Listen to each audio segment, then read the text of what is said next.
Welcome back to Listen to This, a podcast about music, for music, and everything in between. My name is Alex. And I'm Danny. And before we get into today's episode, let's talk about some things that are going on in the world of music. The biggest release that has come out since we last recorded, I would say, is probably Taylor Swift's album. Folklore. I didn't know anything about it until like a week beforehand, and then all of a sudden the world began freaking out about it. I was like, oh, I didn't realize there was hype about this. Okay, cool.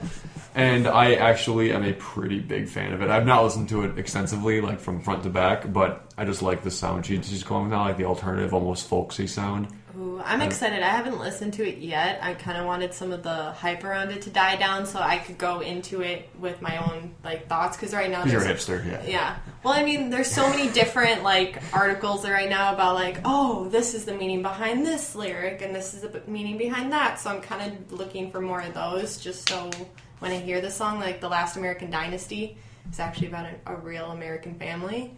And so I'm kind of like learning the back thing, or like the backstory behind it, so that when I listen to the song, I can understand what it's talking about. That makes sense.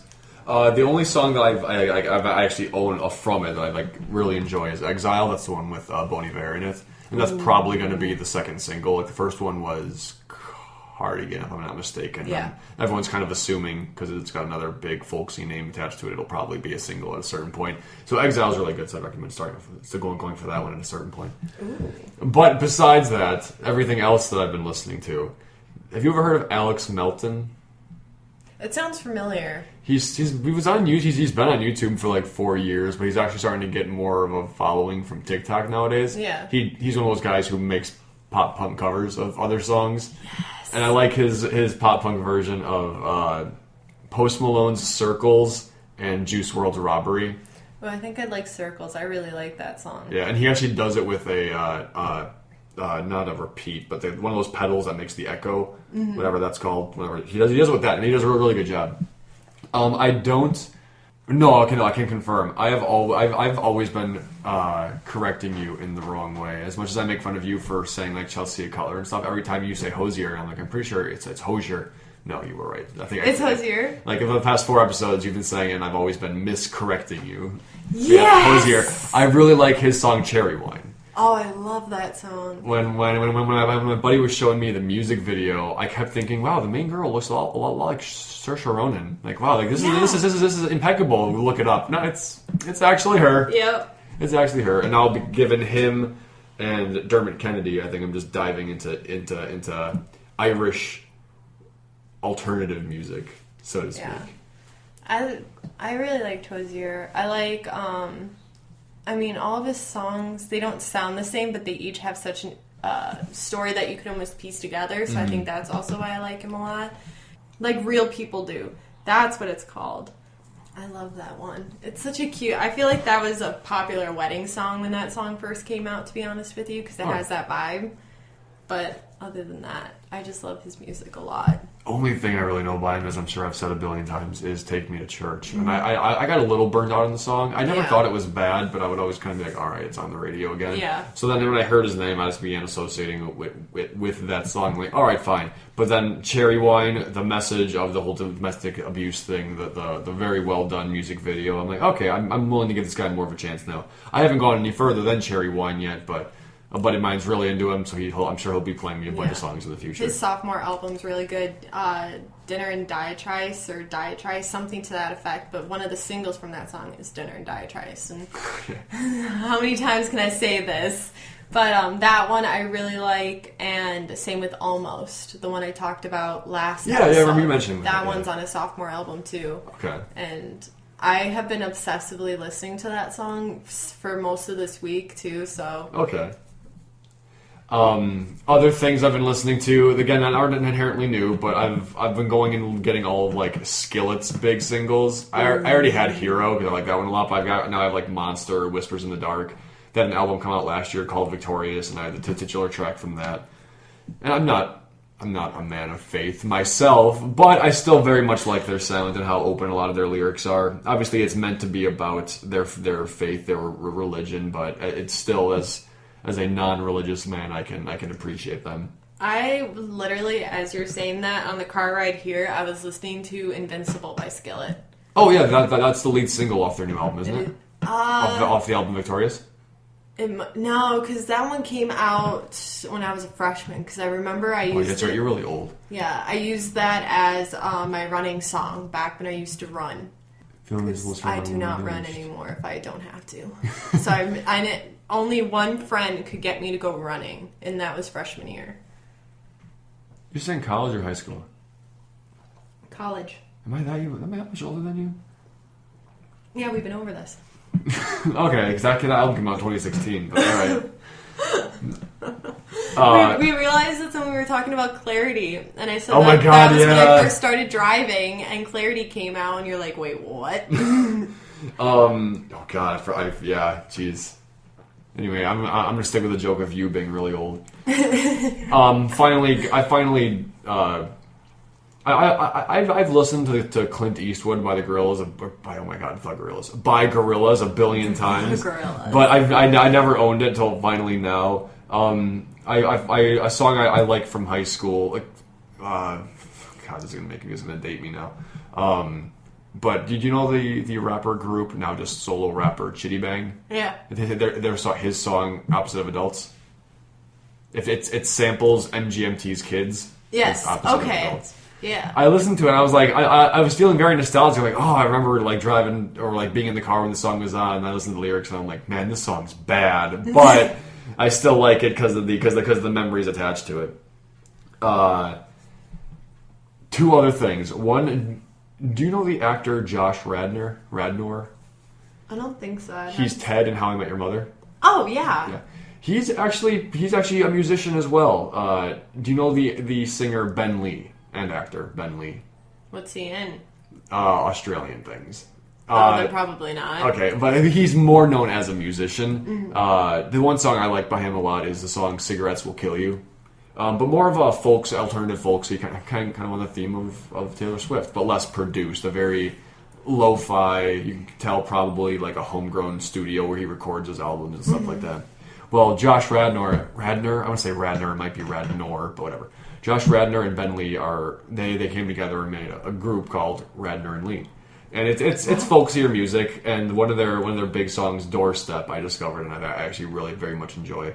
It took a little bit of getting used to, because even when Josh sings, it still just sounds like Ted talking. Like he's one of those guys whose singing and speaking voices don't really differentiate; they sound the exact same. He's no Adam Levine. But after like a few seconds of listening to it, I started getting into it because lyrically it's a very sweet song. Then I'm going to do one last thing, which is actually a local, I don't know, shout out, spotlight, whatever. There is a SoundCloud rapper. Always great when it starts with SoundCloud. I don't know if I want to give a whole backstory. I guess I won't. So there is a rapper, musician on SoundCloud, so not exactly like there's no like released albums or anything. His name's Julian, but he goes by the name Lil Jewel, which is something that you could probably make fun of, but his music actually is very well done. He's still the kind of thing. You can tell he's more low key because in each of his tracks it says produced by this person. The fact that the producer is repping themselves in the song name, you can tell he was either like he paid a producer like, hey, produce the song for me. It wasn't just a spur of the moment collaboration. There was a hiring process there, which is fine. There's nothing wrong with that. Obviously, you should pay people for the work that they're helping you out with something you want to do. But it's very much a sign when it's blatantly in the song title. Like my favorite song of his is Sunrise, and it was like the title is Sunrise, that produced by Extravulous kind of thing. Mm-hmm. That's not important though. Sunrise is an incredible song. It's more of I even actually kind of hesitate to say rapper, because he's a rapper in the same sense that like Raleigh Ritchie is. Kind of very, very, very, very melodic with his bars and stuff. He sings a lot of his stuff. Even if he doesn't go for like a wild range in his tone, there's still, it isn't just the three levels a rapper will rap on kind of thing. Yeah. But Sunrise, his song Iced Tea, not Iced Tea, just Iced Tea, and then Remember. They're all very, very good stuff. I would definitely recommend checking them out. And yeah, he's a Milwaukee boy, so ooh. I can support him. I can support him, especially now. Support your music friends because they need it. Yeah. But so yeah, we're talking about news in the music industry. So I follow like a bunch of like alternative music sites on Facebook. Okay. And they've all been talking about this collaboration that was rumored to be happening, and now it's actually confirmed, where Youngblood is collabing with Bring Me the Horizon. I don't... First Halsey did it, now Youngblood's doing it. Yeah, I'm kind of interested. But cautiously? Yeah, but I don't know if I'm gonna like it. That's the... I like Youngblood's sound separately than for what I like Bring Me the Horizon sound. Mm-hmm. And I just can't see them meshing well. So I might be eating my words later when this actually drops. But, like, I have no idea how this is going to sound, and I think that's what's making a lot of fans kind of upset about it. Because nobody is interested in this from what a lot of the comments said. And which is a little disappointing, because during a quarantine, like, you get whatever you get. Mm-hmm. So are they upset the same way that people were upset when Marshmello was collabing with all the rock bands? Like, the Blink song people hated. Yeah, because they're just like, oh, like... they're accusing Bring Me the Horizon of selling out to a different genre. It's like the second or third time BMTH has been accused of that. I know, like seriously, and they come out every time saying we don't care because we're going to keep testing our boundaries. We're not going to keep making the same album over and over again. It's boring. Yeah, and they can't sustain it. Like eventually, Ollie's voice is gonna give out. It's just a matter of when, not if, at this point. So poor guy. I know. I'm like, no. But it might even sound, though, it might not sound like a collaboration that people are thinking. It might sound more like Halsey and Bring Me the Horizon produced Experiment on Me. Okay. So that's what I'm imagining it's going to sound like, but no matter what, I can't really picture Youngblood yet with it. No, I haven't been quiet about the fact that I'm not a huge Youngblood fan. Like, I think he's the worst part of I Think I'm Okay and stuff like that. I like 11 minutes. You showed me 11 minutes, and maybe it was just because of the artsiness of the music video, but I grew to like the song as well. But I could see that working. He doesn't when he gets extreme with his voice, when he does like the stuff. It gets really like fry you with his voice. Yeah, very, very frayed sound. I think that could work well with Bring Me the Horizon's music, but I'm not enough of a scholar in each of them to make a definite yes or no feeling on that. So that's going to be interesting how that's going to sound. And I'm excited, like I said, and when it drops, I'll probably be eating my words about it and being like, oh, I can't believe I doubted them. But also it is something I'm kind of going in a little more cautiously. Okay. Because we'll see how that goes. But as of what I've been listening to, I've been kind of pulling back in my library. I haven't really found a lot of new music besides the Taylor Swift thing, but like I said, I'm saving that. Mm-hmm. So I've been listening to a lot of... one song was Panic Room. I don't know how to pronounce this because it's literally A-U-R-A. Aura? Yeah. I would assume Aura. I want to say Aura because that's how I've been pronouncing it. But I don't know if there's... Tune in next episode to watch us realize how wrong we were. Yeah, seriously, guys. But for now, we'll say Aura. That's a really good song. It's really like edgy pop almost, where it is a very... With like a Billie Eilish alternative pop song?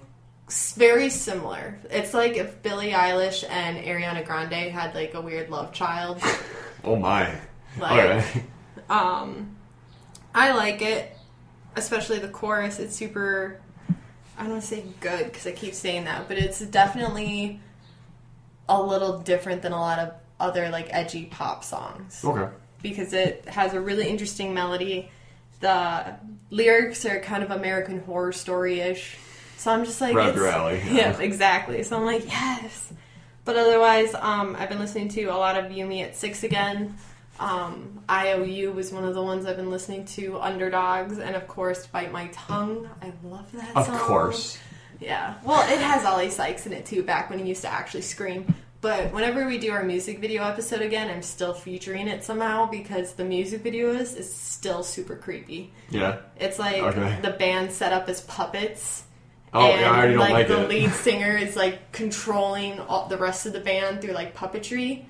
And then as he's doing it, Ollie sneaks up on him, knocks him out, and when he wakes up, he's one of the puppets on the band, like on the stage. Now Ollie's controlling all Yeah, now Ollie's like sitting there and controlling all the buttons, and it's super creepy. Yeah. Okay, yeah, anyway. Your face, you look like I told you Chucky walked into the room. I don't like puppets or marionettes and even like some mannequins. So anyway, window shopping must be horrible. It's horrible having a secondhand clothing store right next door. I have to walk by it to get to my car. Anyway, it's creepy at night. Oh, I believe it. And last but not least, I've been listening to a lot of old Memphis May Fire, probably because like a week ago is when Warped Tour would have been happening. Mm-hmm. And even though it's been dead for like 2 years now and it wouldn't have happened this year, it's still nice to remember the music. To reminisce.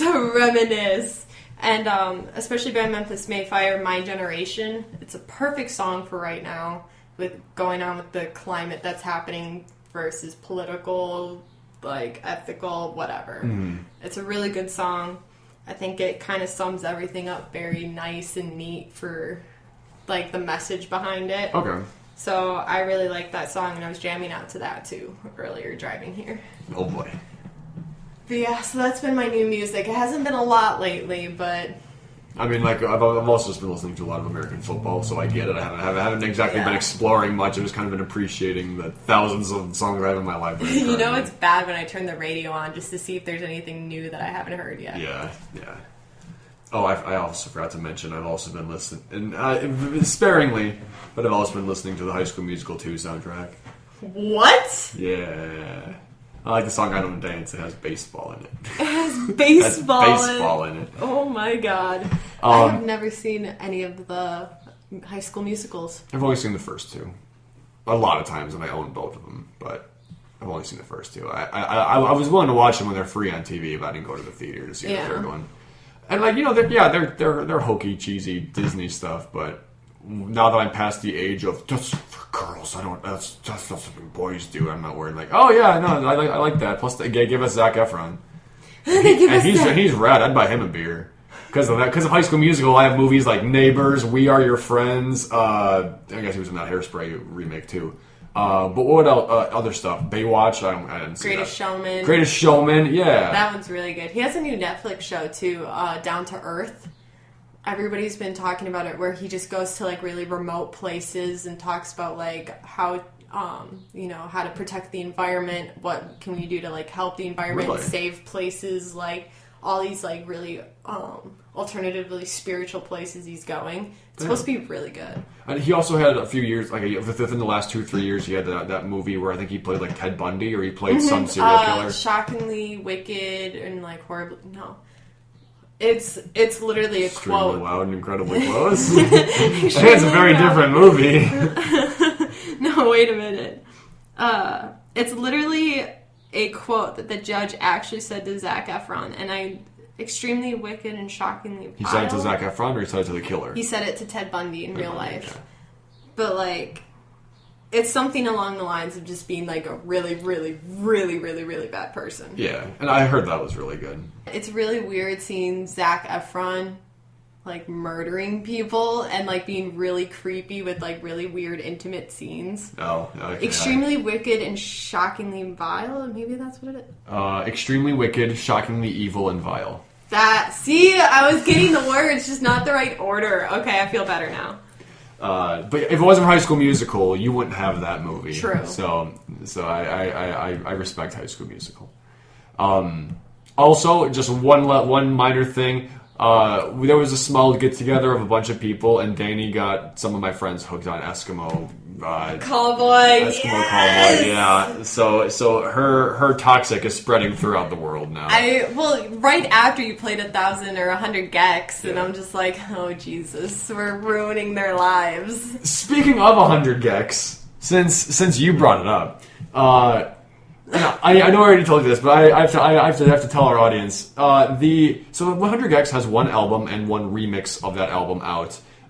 1,000 Gex. The album cover is the two members, Laura Les and Dylan Brady, just standing in front of a tree, kind of like their heads down, they're each on one side and whatever. And that tree is actually now considered a national landmark. It is the 1000 Gex from the album, not the band, 1000 Gex tree, and it is actually listed on Google as a point of worship. So, I don't know what the fuck's going on with 100 Gex, but I'm happy that they're growing. Isn't it in, like, Illinois somewhere? Yeah, it's in Des Plaines, Illinois. Oh, God. Or Des Plaines, I don't know how to pronounce that name, but... Yeah, so we could, in theory, drive to it. Oh, jeez. Post that on the Instagram. That'd be a listen to this Instagram moment. Road trip! To the Gex tree. To the Gex tree. Oh, Jesus. Okay, but getting into the meat of the episode, it's kind of hard to just give it a 1 or 2 word narrowed down title, like, because it isn't, like, instrumental is the idea I pitched to you, but then we also just kind of agreed on little, or like very, very little vocals, which for a few songs I've kind of brushed up against maybe too much to be considered for this episode. Yeah, same. But we're not talking like score. We're not talking like film score. I do have a lot of lo-fi, like ethereal things that could be like background music, but they aren't pieces that are written for a movie or a TV show. It was someone just creating music in their studio, their room, whatever. So it's long and it's instrumental, but it isn't score. It's still just independent music. Yeah. So the first track that I can think of that was exclusively instrumental, that I was listening to an album and it had this instrumental track on it, was from Chunk No Captain Chunk's first album, Something for Nothing. I don't believe it's on the American release. I think it's only in the French release. It is the epilogue to their song Summer Heat, which I actually mentioned last episode briefly. And this song is called Alex Kidd in Miracle World, which is actually also the name of Sega's, a video game by Sega, and Alex Kidd was Sega's mascot before they made Sonic the Hedgehog. But it's instrumental. At first it's very like landscapey. It has like late night insect sounds with a few guitar strings here and there. Then all of a sudden the guitar, like midway through the song, the guitar picks up and starts playing a certain riff, and then it actually goes into like a slightly softer version of like a dubstep drop kind of thing, and it's very produced sounds for percussion and stuff. It still sounds cool. It's short. It's less than 2 minutes long, but it was just this little thing. The first time I was like, there's no music, but there's no words to this, but I'm crafting my own story in my head. Yeah. Especially after going from a song about summer heat, watching the song Summer Heat about watching the sunset on the beach or whatever, then this very nice follow-up song that could take place while the moon's already up. And I'm bummed it isn't on the American release, only on the French one. Because I actually had the album before it was released in America. And also, just as a side note, Something for Nothing's album art in France is way cooler than America. Really? Yeah. Somehow that's not surprising. Because in America, they tried to push the captain angle of the band name, rather. Yeah. Because, I mean, the band name is just from the Goonies. But here's the American release, like the ship with the... yeah. And this is the French release. I think it's way prettier. Yeah, I like the French release more. Way prettier. So what I did was I deleted the French album I had, and I bought the American album because I wanted to support their music in America, so that way they didn't bring more of it to America. Then actively went and like YouTube to MP3'd Alex Kidd in Miracle World and readjusted the track listing for the album, deleted the album art cover, and put the French's back in. So I own the American album, but I made it as France as possible. As France as possible. But yeah, the point is Alex Kidd in Miracle World. That's amazing. I was going to say, too, so I tried really hard because, not that I don't like instrumentals, but I focus more on a lot of melodies, especially for instrumentals, and then sometimes, like, that brings out ones that have words in them and have more lyrics to it. But I know I've talked about this one before, Dawn the Front by Talos. Okay. I found it watching The Prodigal Son. Yeah. I love that one. The melody to it's so good. It sounds very, like... not theatrical, but very cinematic, yes. Like, it just sounds so great, and the melody to it is so good, and there's a little bit of singing to it, but you really can't like pick up exactly what he's saying, so it kind of brings another level of like how did you pronounce the word? Ethereal, yeah. Yeah, like dimension to it almost, because it's It sounds very, like... dreamlike. Yeah, very folklore, dreamlike. Is it the kind of thing where it has vocals but not lyrics? Like, it's just kind of a guy... No, he's saying something. He is saying something. Okay. It's so, like, light and so drawn out, it's really hard to piece a lot of the words together, so you can pick up a few, but you can't really pick up all of them, or what he's saying. Is it the kind of song that has, like, a lot of, like, strings to kind of create that soundscape? And a lot of, like, back drums, too, where the drums are so drawn out, too, in the background.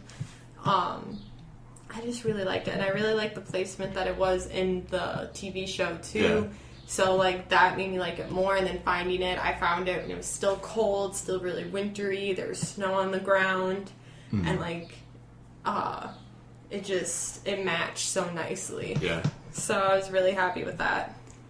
Another big one, so one thing I'll be talking about a lot, and probably in a little bit, is a lot of the songs I'll be talking about, not a lot, but a fair amount will be like EDM songs, because very seldom will they have vocals. Like, you know, the ones that go on the radio do, but if you listen to like an actual EDM artist's whole album, a lot of it is just music stuff. And so kind of as a segue to that, because Alex Kidd in Miracle World did have that electronic, borderline dubstep drop in the end. The band I Set My Friends on Fire. I love that band. They're very unique, but their first album, You Can't Spell Slaughter Without Laughter. The track Interlude, this might surprise you, but it's an interlude in the album, kind of right in the middle.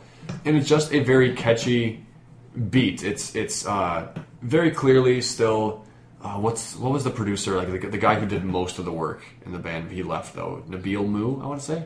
I can't remember, to be honest. I want to say it was Nabil. You can very much tell it was just him making a short, like, 2-minute track out of some slight beats and some slight instruments and like synths he was practicing with. And it sounds really cool. It's good.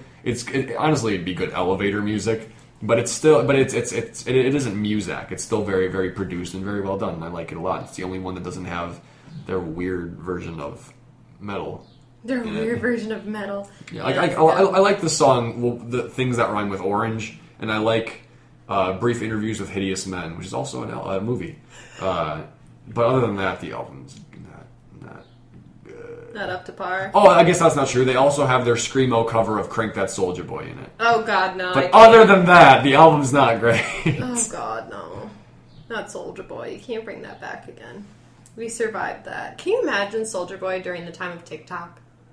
Like, oh my God. How do I the bag turn my swag on? Kiss Me Through the Phone. Those songs would be like TikTok bait. Yeah, it's kind of weird because a lot of the younger generation that's on TikTok makes fun of us for the music we used to listen to. Yeah. And I'm like, if that music came out now, you guys would love it.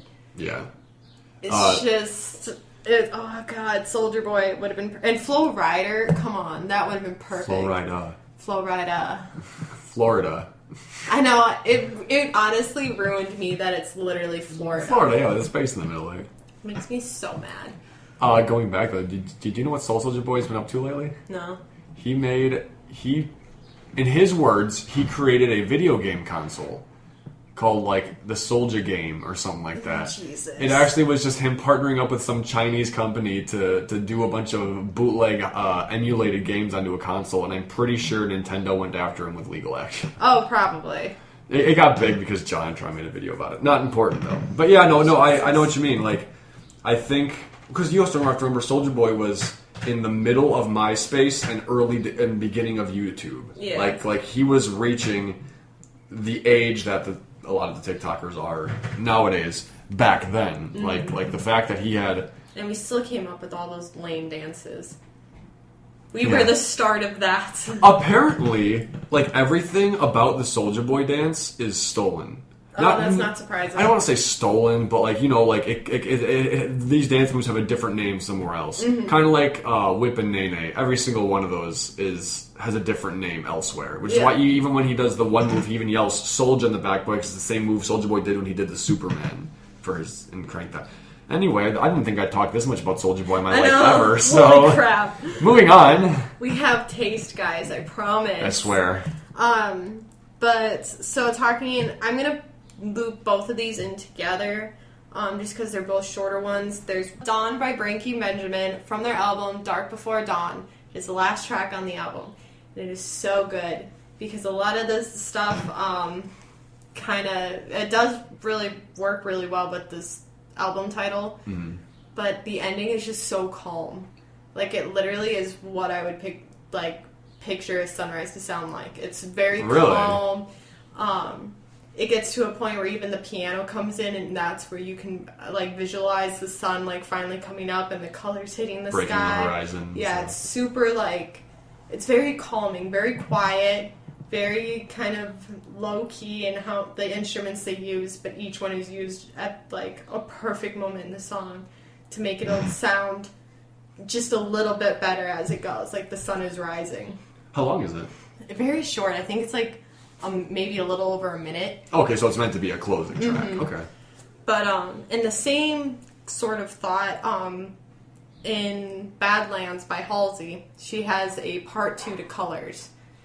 And it's just the instrument. It's almost a repeat sort of breakdown of the song, and then they kind of put it back together as a remix. Okay. So there's very little lyrics in it. It's basically her saying everything is blue.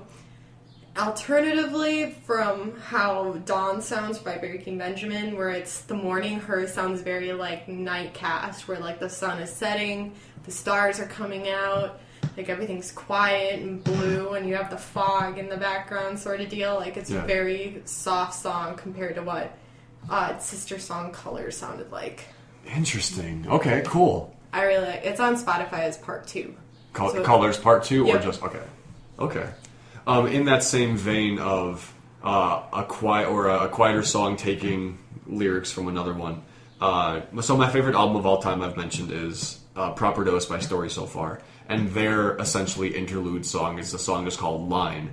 So it's just the band playing you. There's guitar and drums, and it's a relatively slow. It's a build up thing. It fades in as via production because you can't exactly quietly bring that in.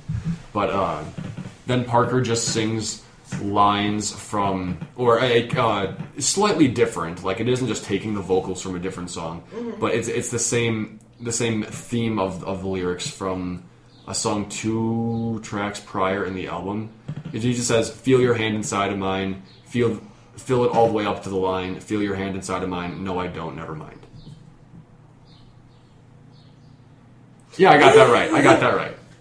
And then he repeats that 2 or 3 times, kind of thing. And it's very his vocals are very, for the first time he says it, it's very distant. It sounds like he'd be yelling it from the background, kind of thing. Mm-hmm. And then he comes in with the vocals, and he says it a lot more calmly. I'm not going to say quietly, but calmly. Mm-hmm. And it's just meant to be in the non-existent, only except for in my head concept album. It's the song about moving on. Yeah. It's accepting the heartbreak and accepting that you're unhappy with your life. And while there are outside reasons, you're a big reason you're unhappy, so you have to fix that. And that song's about is that in-between period. And I like it a lot. It's the line between the 2 periods, one might say. I like that.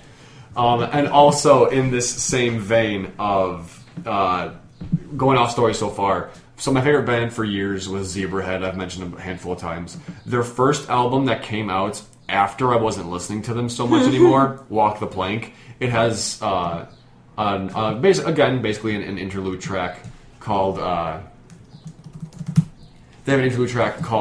Under the Deep Blue Sea. It's in between pretty aggressive punk rock songs because that's all their music, but it has almost like a watery feel to it. Despite having guitars, vocals, and drums, it's just a repeat pedal. Repeat pedal. That was the word I was looking from before. A repeat pen drop moment. Yeah, it's good. It only took me a half hour to get there. It's got a repeat pedal for guitar. It's kind of so you strum the guitar and you keep strumming, and then the strums kind of play over each other. It almost has like a wave feel to it. And then the vocals are just ahs in the background, harmonizing with each other. Then eventually the drums come in, not quite like a drum, like a snare drum beat, but kind of like a build up to an anthem kind of song. And at the very end, they begin playing rock music just to segue into the opening of the next track on the album. And it's very, very well done. The vocals, I think, have that very ethereal feel to it to kind of give it a sense of adventure. Like I could, it's weird to say, but I could see it in like a Pirates of the Caribbean movie. Huh. Yeah, that's an interesting way to put it. Well, because the whole album the album's called Walk the Plank, so it kind of has a lot of things that kind of have a very piratey vibe, I guess. I guess it isn't the theme, but it just kind of has that feel. Yeah. Anyway. Oh my god. Okay, so this is getting into my Vampire Diaries days. Oh, so like 2 weeks ago, yeah. Yeah, so buckle up. Actually, I heard this song specifically not from Vampire Diaries, but a thing called Harpers Island on CBS. Surprisingly gory for it being on CBS. For primetime television? Yeah, it was dark, and I watched that probably at an age where I was not ready for it, because that was a dark show. It kind of gave me a fear of harpoon things for a while. Yeah. I feel like most people should be afraid of harpoons. Like that's something that will impale you. Yeah, no, but it all clicked very, very graphically. Oh boy! About why harpoon guns, are bad. But there was one scene that the song played, and I didn't realize that it was from Death Cab for Cutie. I will follow you into the dark. Anyway. Wow, it's called Transatlantic. Transatlanticism? Yes, thank you. Oh my god, I was never going to be able to pronounce that correctly. But that was actually one of my favorite songs. It's a 7-minute song. Is it? I know it's also the name of the album it comes from. Mm-hmm. I believe. I'm pretty certain, but I've never actually listened to it. That's basically because that's one of the bands that I don't really pull albums from. I pull songs from. Mm-hmm. So there's a few other songs that I have from them because this song got me into them. But I really like it because the melody to it is so good. It's just a really soft, clean melody. And then they're just kind of like telling a story in the background about it. And it was a really good song. It's long because it's 7 minutes of just melody. Yeah, a song or a story. But it's really nice that they took that time for the story because I think it wouldn't make sense otherwise. But I'm just dying over here, don't mind me. But yeah, it was one of the few songs I had that didn't have it wasn't driven by its lyrics, it was driven by its melody. Okay. So by the end of it does get a little more intense, there's more drums, there's more guitars. It's like that moment in the Secret song Sleep All Darling, or My Darling, where it's kind of the softer, and all of a sudden by the end when it gets to that moment of like the two lovers reuniting or something, where it really starts to clash in, and it was a really good song. It's a very cinematic, very theatrical song, and it meshes really well with Death Cab for Cutie's sound. Interesting. I've known about that song for like over a decade. Maybe I should finally listen to it. It's so good. I loved it. Okay, I'm gonna jump into Owl City here. Hell yeah! So the first two songs I talk about are not exclusively instrumental, and I actually hesitated putting them on the list. And even as I'm saying these words, I'm like, eh. But from his first big album, Maybe I'm Dreaming, he has a song, This Is the Future, which compared to a lot of his other songs, it's very much about the music, his vocals and his lyrics, which there are a fair amount. Just kind of add to the tone, this inspirational tone that the music creates. And then same for the next album, the really big one, Ocean Eyes, the song Meteor Shower. Now Meteor Shower it's very much inspired by his faith, like he's clearly talking about God in the music and in the song, in the music itself. But again, it's just compared to the rest of the album, this is the lyrically lower one. Yeah. But they're both still good songs, and they both sound very nice because the melody is very, very nice, very, very powerful. But the one that's true, and I can't even say truly instrumental, comes from the next album, All Things Bright and Beautiful, January 28th, 1986. That's actually the date that the Challenger space shuttle exploded.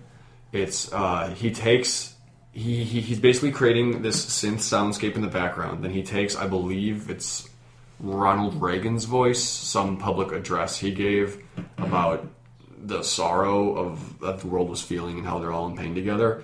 And then weirdly, like juxtapositionally, Adam is doing these very happy things in the background behind Ronald's speech, and it makes the song sound too happy for it being about, hey, something terrible just happened. A weird interlude, but then it leads into a very very happy, upbeat, hopeful song. So I guess it works. And then one other. This song, I don't have any way to work it in or segue it off of anything else in this list. It's a 30 Seconds to Mars song from their album This Is War. Ooh. It's L490. It's the song where Shannon was just like Jared and I can never remember the guitarist's name, but the other two band members just looked at the drummer Shannon and said, "Dude, make a song." He's like, "Okay." Okay. And it's weird. I don't remember the first thing that happens. It has three big parts. Oh yeah, it's just a beeping sound. I skipped to 47 seconds of the song, and this is still it. Then it goes to a very haunting guitar piece. And then after that, after the guitar piece, it's followed up by monk chanting.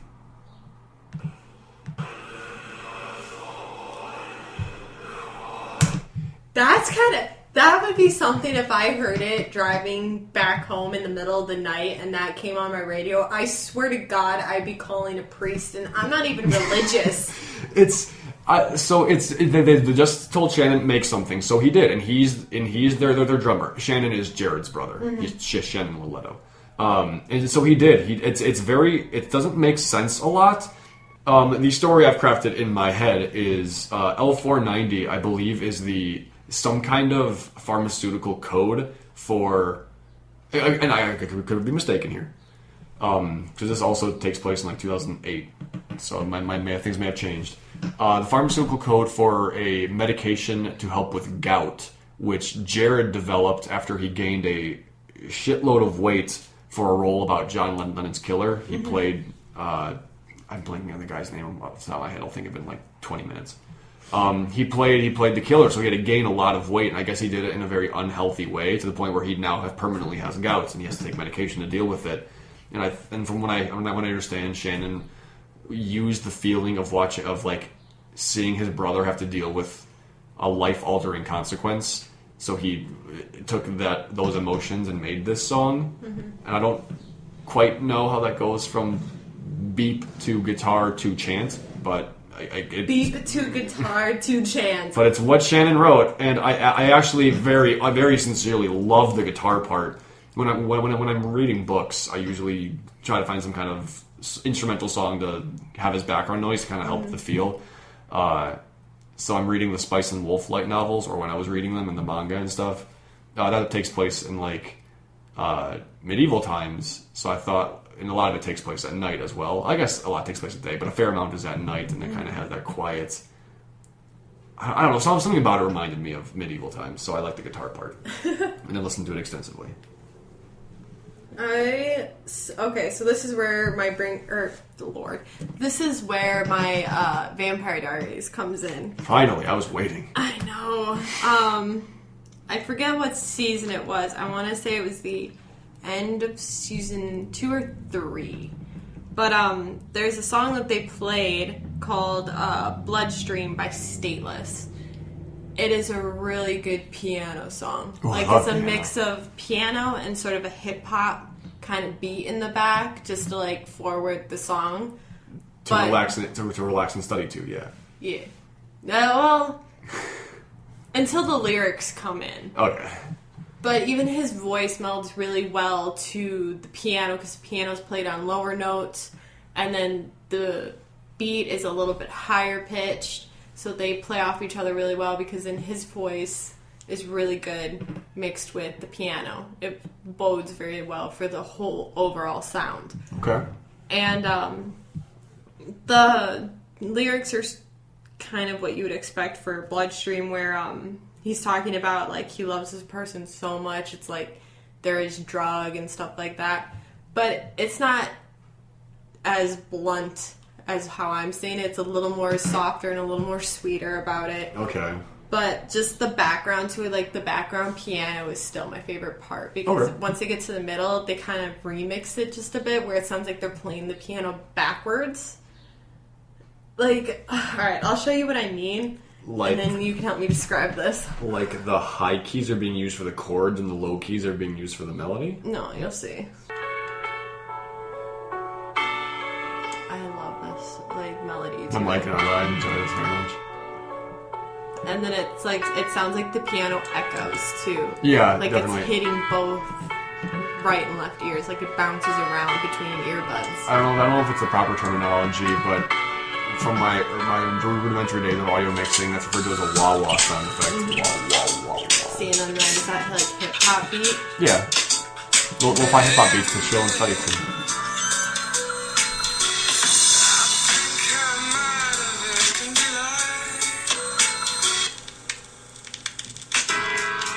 Like that.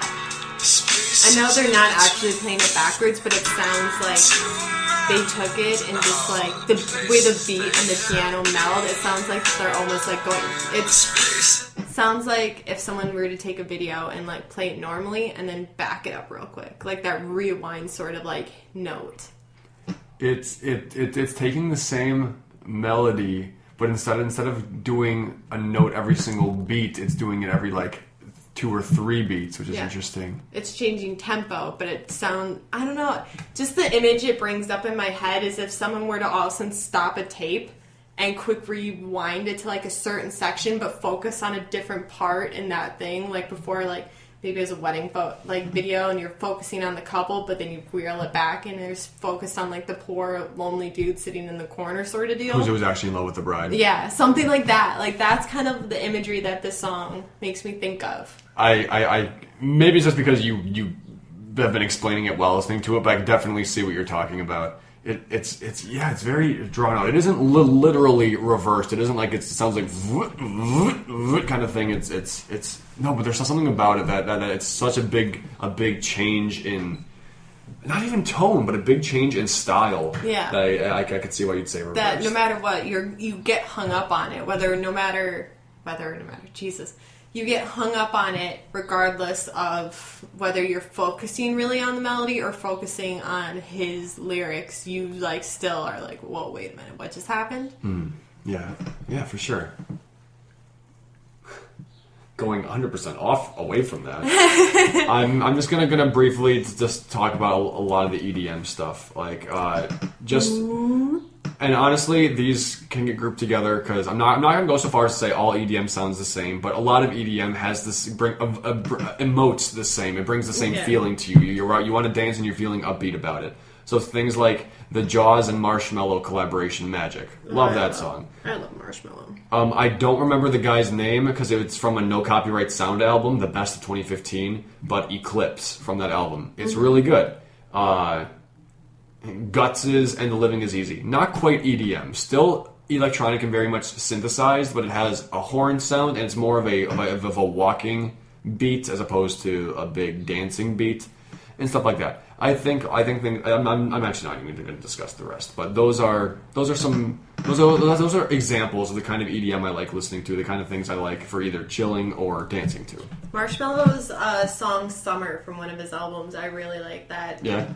Yeah, it honestly sounds like a beach song. Like the type of no lyric song that you'd hear at a commercial for like Bradford. Commercial for sunscreen. Yeah. Okay. It's a nice lower key but like high noted song. Okay, yeah. Like, low key as in chill, not a lower key for music. Okay. It's a very chill, but then it has a lot of like higher notes that kind of hit, so it kind of brings up like a bubbly pink sort of like feeling to it. Like it's like literal bubbles, like the kind that used to blow as a kid. The fact that you said pink though, I'm like, that was a very Danny sentence right there. And then I'm gonna be closing this off by discussing my easy listening stuff. But the one thing I want to mention is Lil Peep's song "Princess" from his album "Everybody's Everything." Again, not without vocals, but it's very clearly he recorded the vocals for the track. He recorded the chorus or the opening vocals, and then he died. So they went back and they used the vocals they had. It's him repeating the chorus throughout the entire song, except for one time when there's a slight variation in the lines. But otherwise, it's the song's all about melody.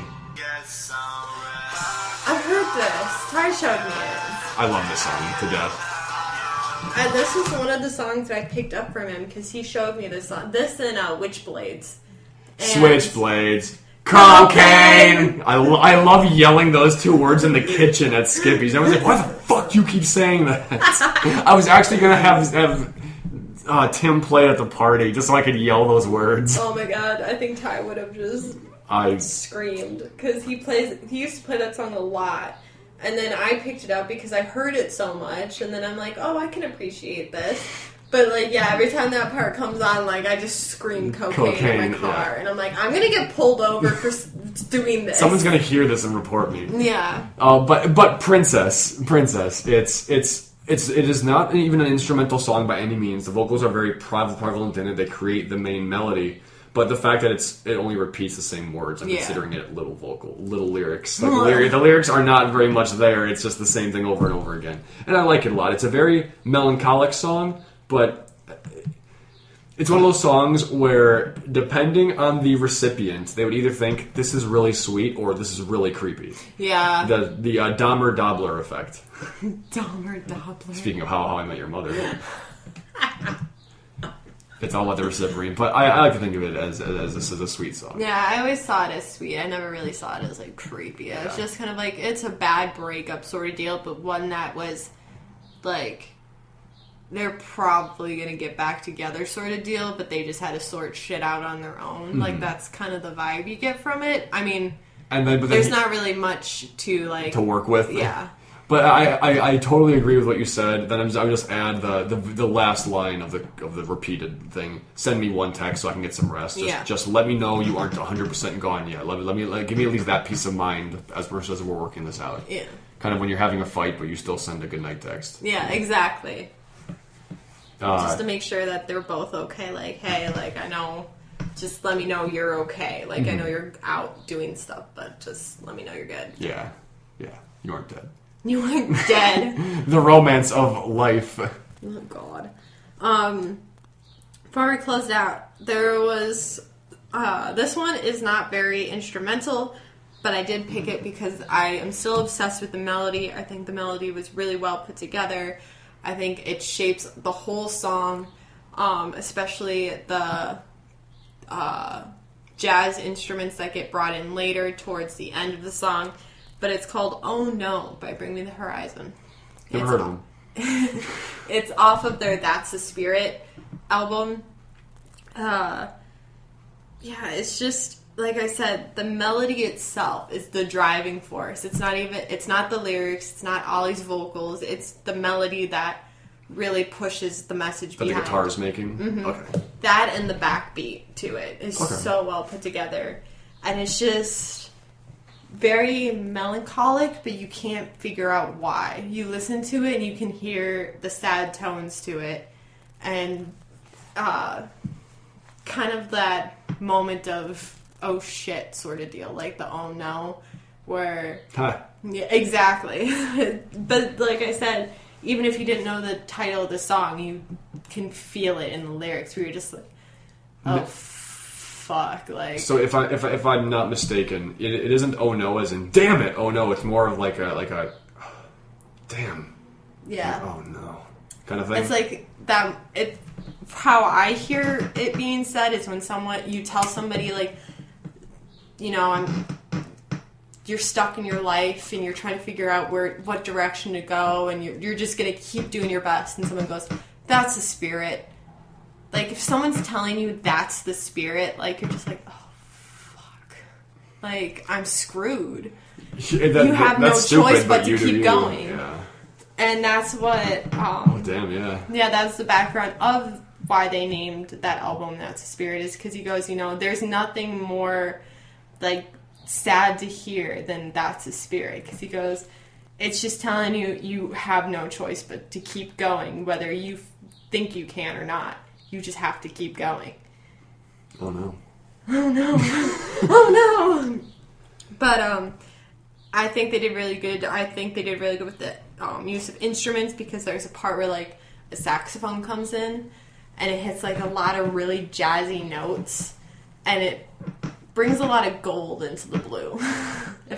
You know what this means. Yeah, I hate that, but I know. But it brings like some sort of life. Pieces. Hell yeah. I was in jazz band for a while, and God. I can. What do you mean? Oh God! I'm a gold medal trombone player. Oh my God! Trumpet. Trombone. I had trumpet. Oh, okay. But like trombone and trumpet, nice. We pair up very well. I also have a harmonica. I'm pretty good at it. I'm serious. We just need a saxophone and we're down. But the point is, so I can read jazz music decently now after being taught how to play jazz. I'm decent at it, but I have tried to make jazz music and I can't do it. I try to make it from scratch. I'm like, no, this is just a pop song or fanfare. This isn't actually jazz, and I don't know how people do it. Yeah, it's a very finicky sort of genre, and I think I got because I never really played jazz when I was in band, but like I had we had this 2 bands. We had regular band and then jazz band, and sometimes they pull out their music, and like there is no way in hell I would ever be able to hit those notes that way ever. And I'm just like, Louis Armstrong gets your heart out. Yeah, seriously, I'd just be like, there's just no way that without practice and patience you'd ever be able to really play jazz tune the way it was meant to be played. Appropriately, yeah. So that's why I do have a deep appreciation for jazz, even though it might not be my favorite genre ever. I do have a deep appreciation for those who can play it, 'cause it sounds so good. Yeah. I actually just watched last night, for the first time, I watched Green Book, which is about the jazz pianist Don Shirley. It was cool. It was a fine movie. Anyway. And at work today, I was actually playing a lot of jazz, because my boss I was working with, she likes big band music. So I was, and like my favorite big band piece, and it's a cop out. So I know people will roll their eyes, but I love Sing Sing Sing. Mm-hmm. The dun dun da dun dun da da da dun. It's a classic, though. Yeah, I love it. It's great. Okay, so the last thing I'm personally going to talk about is just the stuff I have in my easy listening genre. A lot of it is just lo-fi hip-hop beats, the kind of thing you'd find on those streams on YouTube. But then so nice. But then I have a few artists that I've actually discovered that I like a lot. My favorite being Corinthia. He does very, very, very much soundscapes with like piano and strings and probably synths in the background. From his album Leave the Night Behind Us, I love the songs Memories That Deny Themselves, Where We Hid, and 26 A Goodbye. Those are really good ones. I guess that's the album I know the most. I have a few others of his, like from Fields and stuff, but ultimately not important. The other one I really want to call out is Lucene ICL. Sometimes he just goes by Lucene. I think there's also just a random name he's gone by when he releases songs that doesn't have anything to do with anything else. But his songs from his album Condensed, In Flight, that's something about that. It feels very empty, but not necessarily in a bad way. And like the album art's like a lighthouse and stuff. From Lucene ICL's album Language Barrier, his songs Jetstream and On the Line. Jetstream is very much manipulated vocals, no lyrics. I want to say it's a female voice, and it's like very much like faded, drawn in, then cut off, then drawn in again. And then On the Line, which is a lot quieter and more bassy. But yeah, so when it came to easy listening, well, I do have a bunch of things I could talk about, and probably will in future episodes. The two I wanted to really call out for their instrumental sounds are Corinthia and Lucene ICL. I like those. The last one I had to touch on is called Hawthorne Passage. Have fun pronouncing this one with me. I think it's called Agalloch. This last one. Yeah, Agalloch is what I would guess. Yeah. It's spelled Agalloch. I'm assuming it's Aglock. If I'm wrong, my friend who showed me this song is probably going to message me and be like, how the hell did you say this wrong? I would be so embarrassed. I know, I would be too. But it's a fully instrumental. This is probably the only instrumental song I have in this list. Okay. There's no lyrics to this song at all. It's a really light drum beat with the guitar playing over it. It like goes through like a bunch of different moods where like it's really slow and kind of winding up to like a lighthearted sort of melody to like something a little bit darker, and then it goes back to the one that it was in the beginning. So it's like a nice full circle sort of song. Okay. And I really enjoy it. But yeah, that was my only instrumental song that I actually listened to on purpose. So I'm like, I have to include this. Is it like like string based, or is it still guitars and piano? Okay. Yeah, it's no, it's all guitar and drum. Okay. I think those are like the only thing in it. Okay, interesting. But yeah, I really like the song, and it's a really good band too. I've heard another song from them when Spotify just shuffled their list, and when I clicked that song, so I couldn't tell you what song it was. But it was good. But I do like the band. What are they called again? The Hawthorne Passage. Hawthorne Passage. Yeah. Okay. And here I thought this episode would be a shorter one. You wish. We talk about music a lot. But yeah, thank you all so much for listening. Again, we post mostly on our Facebook page for usually news and updates, or anytime an episode comes out. Instagram's still quiet because this whole pandemic's definitely drawing itself out, but maybe we'll go to the Gek tree and that'll be something interesting. Oh, yes. But no, Facebook is the primary source of information for us, so definitely check us out there. But yeah, then otherwise, until next time, I'm Alex. And I'm Danny. And we'll see you guys later. Bye!